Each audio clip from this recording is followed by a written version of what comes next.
Middle class की पूरी जिंदगी एक डिजाइन कॉन जॉब है।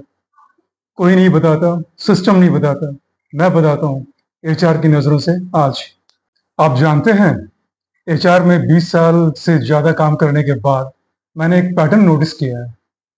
जो लोग सबसे ज्यादा सेटल्ड दिखते हैं, उनकी आंखों में एक अलग कंफ्यूजन दिखाई देता है। उनकी आंखों में एक अलग कंफ्यूजन होती है।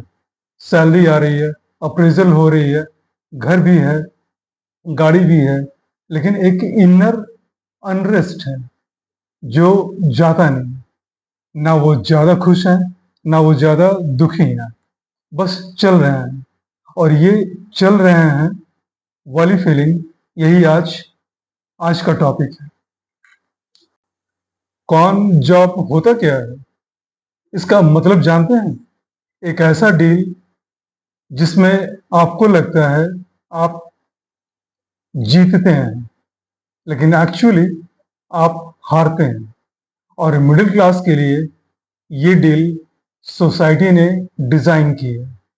बचपन से एक नैरेटिव फीड किया जाता है, पढ़ो, अच्छा स्कोर करो, अच्छा कॉलेज, अच्छा जॉब, ईएमआई लो, रिटायर करो।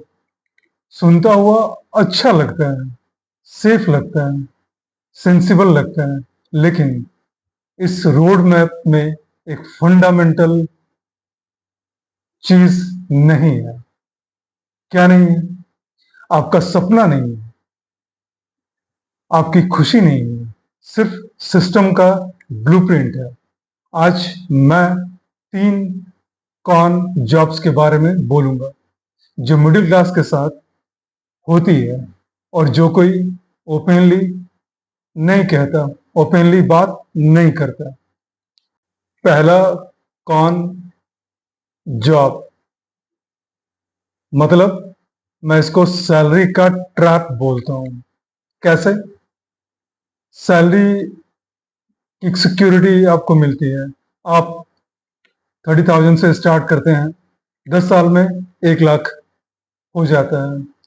लगता है प्रोग्रेस हो रही है, लेकिन एक चीज नोटिस करो, जैसे जैसे सैलरी बढ़ती है, लाइफस्टाइल भी चेंज होता है। ईएमआई बढ़ती है, एक्सपेंसेस बढ़ते हैं। जो 30,000 में, 30,000 में कंफर्टेबल था 2010 में, आज 2026 में वही 1 लाख में भी फील नहीं आता, वो फील नहीं रह जाती।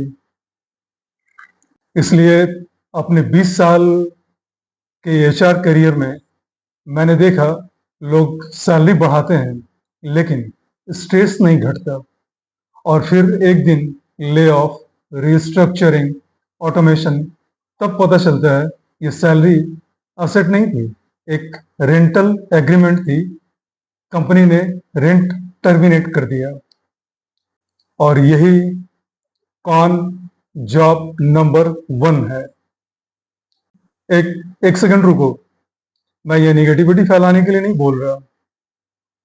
मैं इसलिए बोल रहा हूं कि अगर ये पैटर्न समझ में आ जाए तो आप इससे बाहर निकल सकते हो। लेकिन पहले con number 2, con job number 2, मैं इसको ईएमआई का जेल बोलता हूं। ये जेल कैसे है? क्योंकि इसमें आप ईएमआई कल्चर में इंगेज हो जाते हो। सोसाइटी ने एक बहुत चालाकी से, क्लेवरली, तीन तीन नहीं बोलूंगा, एक एक चीज डिजाइन की है। जैसे ही इनकम बढ़ती है, एक ऑप्शन ऑटोमेटिकली ओपन हो जाता है, आपके सामने आ जाता है। और आप क्या सोचते हैं? अब तो अफोर्ड कर सकता हूँ, घर का लोन, गाड़ी, बच्चों का स्कूल, इन सब में कुछ बुरा नहीं है। प्रॉब्लम तब होती है जब ये ईएमआईज आपकी इनकम का 60 से 70%, 60 to 70% खा रहे होते हैं। तब आप ट्रैप्ड हो जाते हो। जॉब छोड़ने का ऑप्शन नहीं होता आपके पास।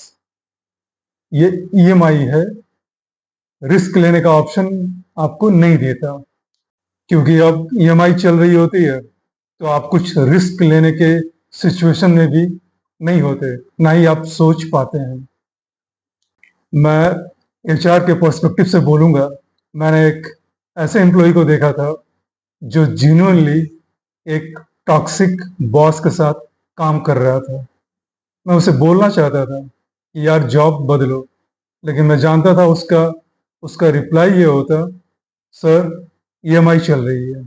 वो ईएमआई उसकी फ्रीडम नहीं थी, उसकी चेन थी। और यही कौन जॉब नंबर 2 है। एक सेकंड, अगर ये वीडियो आपको रिलेटेबल लग रहा हो तो एक कमेंट में ये लिखना जरूर, कौन सा जॉब कौन सबसे ज्यादा आपने फील किया है। एक नंबर, सिर्फ एक नंबर, 1, 2 या 3, आगे कौन जॉब नंबर 3 सबसे डेंजरस वाला। तीसरा कौन जॉब, जिसको मैंने नाम दिया है रिटायरमेंट का सपना। ये सबसे डेंजरस कौन जॉब है। कैसे? अभी मेहनत करो, बाद में एंजॉय करो। ये सेंटेंस कितनी बार सुना है हम लोगों ने, कितनी बार ये सेंटेंस सुना है। लेकिन सोचो जरा, आप अपनी 25 से 60 की उम्र, एज, जब एनर्जी है, जब क्यूरोसिटी है, जब पैशन है, वो सब सैक्रिफाइस करते हो, उनका बलिदान करते हो। किस लिए? एक ऐसी रिटायरमेंट के लिए जिसमें शायद शायद कह रहा हूं, हेल्थ नहीं होगी, शायद वो सपने भी नहीं होंगे। मैं निराशावादी पेसिमिस्टिक बातें नहीं कर रहा, ना ही मैं पेसिमिस्टिक हूं। मैं रियलिस्टिक हूं, प्रैक्टिकल हूं। मुझे अच्छे तरीके से याद है, एक सीनियर प्रोफेशनल ने मुझसे कहा था, अजीत सोचा था रिटायरमेंट के बाद दुनिया घूमूंगा, ट्रैवल करूंगा, एंजॉय करूंगा। लेकिन सच ये है कि आज घुटने नहीं चलते, मैं चल नहीं पाता, घुटने मेरे साथ नहीं दे रहे। ये सुनता हुआ दर्द होता है, बुरा लगता है, लेकिन ये रियलिटी भी है। बाद में की लाइफ सिर्फ एक इल्यूजन है, भ्रम है। और यही सबसे बड़ा कौन जॉब है। अब ये सब सुनने के बाद आप ये सोचेंगे या पूछेंगे, इससे बाहर कैसे निकले। ये ये बहुत ही प्रैक्टिकल और रीजनेबल क्वेश्चन है। 3 चीजें शेयर करना चाहूंगा आपके साथ, सिंपल लेकिन इफेक्टिव। पहली चीज, सैलरी के साथ असेट बनाना शुरू करो।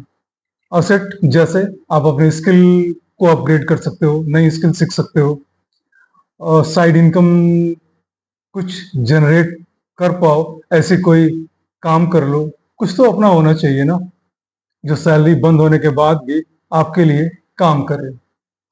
दूसरी चीज, ईएमआई को अपनी इनकम का मैक्सिमम 40% रखो। ये एक एचआर टेस्टेड थंब रूल है। इससे आगे जाओगे, फ्रीडम खत्म।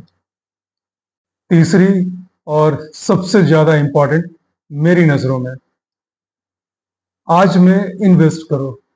आज में इन्वेस्ट करने का मतलब अपने रिलेशनशिप पे कोई इंटरेस्ट अगर आपके पास है तो उसको फॉलो करो, अपने हॉबीज को फॉलो करो। रिटायरमेंट या रिटायर होने का वेट मत करो, क्योंकि जिंदगी शेड्यूल्ड मेंटेनेंस नहीं है। ये वीडियो सिर्फ और सिर्फ आप जैसे लोगों के लिए ही है, जो प्रोफेशनली तो ठीक है लेकिन अंदर से कुछ और ढूंढ रहे हैं।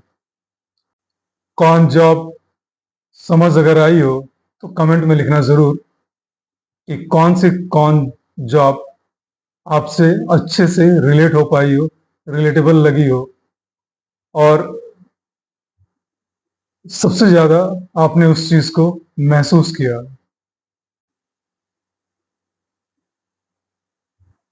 मिलता हो किसी ऐसे टॉपिक के साथ अगली वीडियो में। Till then, stay blessed, stay healthy, see you in the next video.